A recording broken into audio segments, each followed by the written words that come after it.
GoML er portalen til indberetning af mistanke om hvidvask eller terrorfinansiering til Hvidvasksekretariatet. Skift til dansk ved at trykke på det danske flag. For at sende en underretning skal du trykke på Ny underretning i menuen og vælge Indsend underretning. Herefter skal du vælge mistænkelige transaktioner og trykke på Opret underretning. En STR er en underretning om mulig hvidvask med transaktioner mellem personer eller selskaber, kontanthævninger eller kontantindsættelser. Ved mistanke om terrorfinansiering, herunder mistænkelige transaktioner til eller fra højrisikolande, skal underretningstypen TFR anvendes.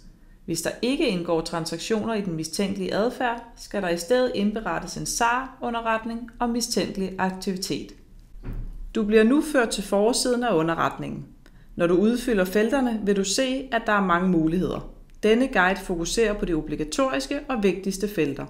På forsiden kan du indtaste dit eget interne sagsnummer og datoen for underretningen. Herefter skal mistankegrundlaget udfyldes. Mistankegrundlaget er et vigtigt datafelt i underretningen. Det er her mistanken skal beskrives. Et fyldestgørende og detaljeret mistankegrundlag er essentielt for en god underretning. Det er vigtigt, at underretningerne til Hvidvasksekretariatet indeholder alle relevante oplysninger. Det betyder f.eks., at involverede konti, personer og virksomheder så vidt muligt skal identificeres og beskrives i mistankegrundlaget. Det er også afgørende, at hændelsesforløbet beskrives fyldestgørende og kronologisk, samt at der inkluderes relevante og konkrete detaljer, som underbygger mistanken. Hvidvasksekretariatet anbefaler, at mistankegrundlaget bærer præg af, at der er taget individuel stilling til, om der har været en konkret årsag til at underrette om den pågældende person eller virksomhed. Det er derfor en fordel, hvis den underretningspligtige oplyser, hvilke skridt der er taget for at be- eller afkræfte den aktuelle mistanke. Mistankegrundlaget skal bestå af minimum 100 tegn, og ellers bliver underretningen afvist. Herefter har du mulighed for at tilføje en lokation ved at trykke på det grønne plus-ikon. Her kan du indtaste stedet for den mistænkelige aktivitet. Du kan også tilføje geolokation. Disse felter er ikke obligatoriske. Vær dog opmærksom på, at når du trykker på det grønne plus-ikon, bliver felterne obligatoriske. Du kan slette dem igen ved at trykke på skraldespandsikonet til højre. Når oplysningerne på forsiden er udfyldt, kan du gå videre til næste fane ved at trykke på bilag. Det kan være en fordel for det videre arbejde hos Hvidvasksekretariatet, hvis den konkrete mistanke understøttes af vedhæftede bilag. Bilagene kan eksempelvis bestå af den underretningspligtiges egen analyse af den mistænkte person eller virksomhed, overvågningsmateriale for en ATM eller et ID-kort, som identificerer vedkommende, arbejdskontrakter, mailkorrespondancer eller andet relevant materiale, som kan understøtte mistanken. Der tilføjes bilag ved at klikke på den grønne knap i højre hjørne. Hvidvasksekretariatet anbefaler, at den underretningspligtige, der ønsker at uddybe mistankegrundlaget, vedhæfter disse former for bilag. Det er dog vigtigt at pointere, at de væsentlige aspekter og detaljer for mistankegrundlaget ligeledes bør anføres i feltet mistankegrundlag. Herefter klikker du på indikator for at gå videre til næste fane. Her skal du vælge de indikatorkoder, der passer til underretningen. Hvidvasksekretariatet anbefaler, at du vælger den eller de koder, som passer bedst til sagen. Hvis du ikke kan placere mistanken inden for de opstillede indikatorkoder, anbefaler Hvidvasksekretariatet, at man vælger indikatorkoden andet. Hvis du ikke vælger en indikator, bliver underretning automatisk afvist. Nu til den sidste fane, transaktioner. Her skal du vælge de forskellige parter involveret i de mistænkelige transaktioner og udfylde deres informationer. Den underretningspligtige skal udfylde en transaktion ad gangen via webunderretninger. Det betyder, at hvis en STR eller TFR-underretning er udarbejdet på baggrund af eksempelvis 4 forskellige mistænkelige transaktioner, indtastes hver transaktion ind en efter en i samme STR eller TFR-underretning. Den underretningspligtige skal klikke på det grønne ikon oppe i højre hjørne for at udfylde informationer om transaktionen. Herefter skal de første oplysninger om transaktionen udfyldes. Dette inkluderer et transaktions-ID, som du enten selv kan indtaste eller få genereret automatisk, et transaktionstype, beløb i danske kroner samt transaktionsdato. Du har også mulighed for at indtaste adressen for transaktionen, f.eks. ved en kontanthævning i en automat. Adressen kan slettes igen ved at trykke på skraldespandsikonet. Når felterne er udfyldt, skal der tilknyttes personer, virksomheder og eller bankkonto. Derfor skal det angives i felterne ved transaktioner under fra og til, hvem transaktionerne kommer fra og hvem transaktionerne kommer til. Hertil skal en af parterne i enten fra eller til være kunde hos den underretningspligtige, som udarbejder underretningen, hvorfor der skal vælges min kunde i en af kategorierne. Hvad end det er en bankkonto, person eller virksomhed, kan vælges i begge ender af transaktionen. Hvis der er tale om en kontooverførsel fra en konkret kunde, bør den underretningspligtige vælge bankkonto, min kunde.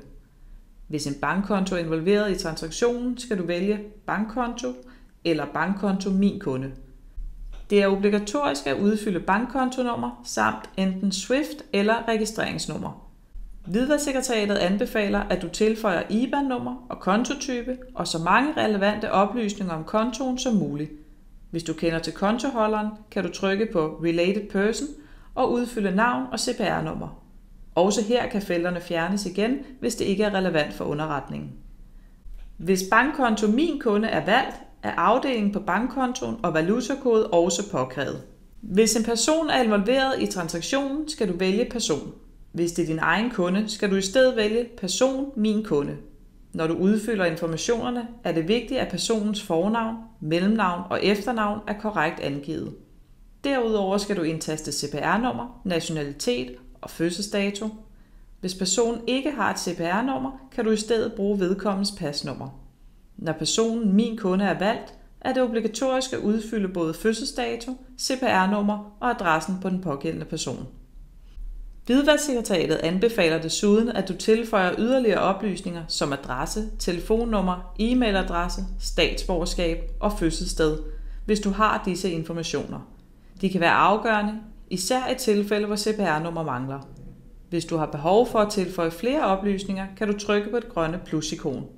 For eksempel hvis du kender personens adresse eller telefonnummer, kan du åbne de relevante felter og udfylde dem. Vær dog opmærksom på, at når du åbner disse felter, bliver de obligatoriske. Hvis du senere ønsker at fjerne dem, kan det gøres ved at trykke på skraldespandsikonet til højre. Er det en virksomhed, der er involveret i den mistænkelige transaktion, skal du vælge virksomhed. Her er det vigtigt at indtaste virksomhedens navn og CVR-nummer, samt det land og den landekode virksomheden er registreret i. Ligesom med personer har du mulighed for at tilføje adresse og telefonnummer, og du kan fjerne disse felter igen, hvis de ikke er relevante. Når virksomheden min kunde er valgt, er det obligatorisk at udfylde adressen på den pågældende virksomhed. For at tilføje flere transaktioner skal du gå tilbage til fanen transaktioner, hvor du kan se en oversigt over dem og klikke på det grønne ikon i højre side. Hvis den samme part indgår i flere transaktioner med de samme oplysninger, kan du vælge parten i den næste transaktion, og de tidligere indtastede informationer vil automatisk blive overført ved at trykke på den blå genbrugsknap til højre. Skraldespandsikonet sletter parten. Når alle involverede parter og transaktioner er registreret, bilag er vedhæftet og mistankegrundlaget er udfyldt korrekt og detaljeret, er du klar til at indsende underretning til Hvidvasksekretariatet. For at gøre det, trykker du på den blå knap i højre side af skærmen. Når underretningen er sendt, kan du følge status på den ved at gå til sendte underretninger og vælge underretninger i menuen. Du kan trykke på opdater i højre side for at opdatere status på underretningen. Hvis der står processed, betyder det, at Hvidvasksekretariatet har modtaget din underretning. Hvis status er rejected, er underretningen blevet afvist på grund af fejl. For at se, hvad fejlen er, kan du trykke på rejected. Dette åbner en boks, hvor du kan læse årsagen til, at underretningen er afvist. Hvis en underretning afvises med fejlen, mindst en transaktion mangler mindst et MyClient Object, skyldes det, at der i hver transaktion, det vil sige enten afsender eller modtager, skal være mindst en part, der er markeret som min kunde, MyClient. Nederst i boksen kan du trykke på retur, som sender underretningen tilbage til udkast til underretning, hvor den kan redigeres igen. Du kan finde underretning under ny underretning, udkast til underretning i menu. Herefter trykker du på blyantikonet til højre for at redigere underretningen. Når du gør det, åbner forsiden af underretningen. Det er et valideringskrav, at minimum en af parterne i hver transaktion, enten fra eller til, er registreret som underretters kunde. Hvis ingen af parterne i en transaktion er underretters kunde, skal underretteren i stedet indberette en underretning om mistænkelig aktivitet. Underretteren kan rette fejlen i udkastformularen ved at vælge transaktioner og slette den part i transaktionen, som burde være underretters kunde. En part slettes ved at trykke på skraldespandsikonet i højre hjørne af formularen til en part. Herefter skal parten tilføjes igen, men med en knap markeret med min kunde. Når du indtaster parten i webformularen, skal du derfor vælge en af de 3 følgende muligheder: konto, min kunde, person, min kunde eller virksomhed, min kunde. Parten markeres herefter som min kunde i formularen. Når dette er gjort, skal partens oplysninger indtastes igen. Du kan godt angive begge parter i en transaktion som min kunde, hvis både afsender og modtager i den enkelte transaktion er kunder i din virksomhed. Når parten er opdateret, kan du trykke på Indsend underretning igen. Hvis en underretning afvises med fejlen mistankegrundlaget skal udfyldes, eller mistankegrundlag skal være over 100 tegn, betyder det, at feltet mistankegrundlaget ikke indeholder nok information. Nederst i boksen kan du trykke på retur, som sender underretningen tilbage til udkast til underretning, hvor den kan redigeres igen. Du kan finde underretning under Ny underretning, Udkast til underretning i menu. Herefter trykker du på blyantikonet til højre for at redigere underretningen. Når du gør det, åbner forsiden af underretningen. Her kan du tilføje mere tekst i feltet mistankegrundlag. Det er et krav, at underretningen indeholder et grundlag for mistanke om hvidvask på minimum 100 tegn. Når feltet er opdateret, kan du trykke på Indsend underretning igen. Hvis du har fået en anden fejlbesked eller er i tvivl om, hvad fejlbeskeden betyder, er du velkommen til at skrive til os på fiu@politi.dk. Vær opmærksom på, at du kun har 30 dage til at redigere din afviste underretning, inden den bliver arkiveret af sikkerhedsmæssige årsager.